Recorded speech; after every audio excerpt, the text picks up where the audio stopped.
Hello, and welcome to the League of Legends Strategy Guide. This time we're covering the lone vanguard of the Rift, the top lane. In the top lane, there are two types to choose from, the bruiser and the tank. When playing top lane, all you focus on is staying in your lane and farming. Okay, there's more than that, but that's essentially the basics. In the top lane, it's important to keep farming while bullying the other laner in order to scale into the late game. As the top, you're the big gun for later, the secret weapon that'll be impossible to kill while destroying everyone on the other team. As the tank, you are the backbone and front line of the team. You take all the damage so that the carries on your team don't have to. Surprisingly, they also do a harsh amount of damage. Garen is the ideal tank. He's one of the original champions in the game and can absorb damage like no one's business. His passive gives him out-of-combat healing, so it's best to build a Warmogs into Spirit Visage early to get that juicy passive healing. When you're in lane, it's not too big of a deal what ability you pick to start out with, but I prefer starting with his Q. It gives him a burst of movement speed, so if you're taking too much damage early, you have a sort of getaway. It helps to last hit some minions for farming, and it has a silence, stopping the first enemy hit from using abilities for a bit. His W is his spin to win. You activate it and Garen turns into a Beyblade and is able to crit whenever he hits an enemy with it. And you gain a rotation for every level you put into the ability. Now his ult is what makes him dangerous. Garen has a bit of a hero complex, so when he gets his ult, a champion on the enemy team with the most recent kill becomes the villain, and Garen does bonus true damage to them.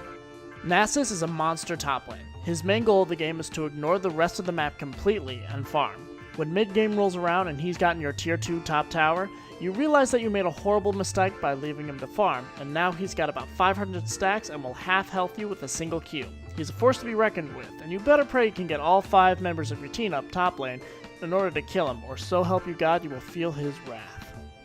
His passive is lifesteal. Simple enough. His Q gives him 3 stacks of just more damage on his next Q. Again, simple. His W withers an enemy, slowing their movement speed and attack speed. He drops a circle with his E, which does damage over time, and his ult makes him go into big mode. He turns into a big Naz doggy dog and will absolutely obliterate you. He gains more attack range, more health over time, and has a sandstorm around him that damages enemies and gains armor and magic resist. Where tanks take the damage, bruisers dish it out. They're the best of both worlds for top lane and are actually able to help in teamfights later because of their terrifying high damage output.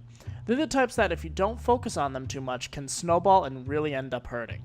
Olaf is a fun champ that has some built-in attack speed, but for a price. For every 1% of his health missing, he gains 1% of attack speed.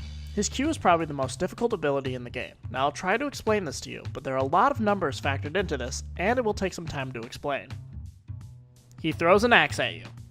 He can pick it up to reduce the cooldown. Now that we got that frustrating explanation out of the way, the rest of his abilities. His W gives you bonus attack speed for a few seconds, while also giving you some lifesteal whenever you hit an enemy. This ability is great for taking down towers and trying to get back to health if you didn't do so well in the trade. When you're attacking the enemy, your E is a good source of true damage. Olaf calls down a bolt of lightning and then he will bring down the hammer. I mean axe. The only problem is that the bolt of lightning is so powerful, it does damage to his enemy and himself. But his health is refunded so as long as the ability destroys the target. Now his ult is pretty interesting. It works kind of like a Quicksilver Sash in the way that it removes negative status effects on Olaf, temporarily making him immune to disabilities and gives them some bonus movement and attack speed. Yar, mateys, now be the time we talk about the salty scourge himself, the king of Bilgewater, Gangplank. Gangplank's passive allows his next melee attack to set the enemy on fire. Savage. His Q lets him shoot an enemy or his barrels. An enemy killed with his Q or barrels earns Gangplank some silver serpents. For every 500 serpents he gets, he can upgrade his ult. I'll get to that in a bit. His W is Remove Scurvy. Similar to Olaf's ult, Gangplank's W removes all negative status effects while healing himself as well. Just eat some oranges, and it's all okay.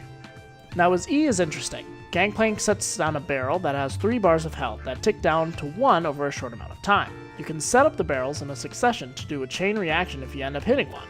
When you either auto-attack or Q a barrel, that barrel will explode, triggering the other ones, dealing percent health damage to every enemy within its damage area. For his ult, Gangplank calls upon his crew to let out a Hellfire Cannon Barrage anywhere on the map in a circle.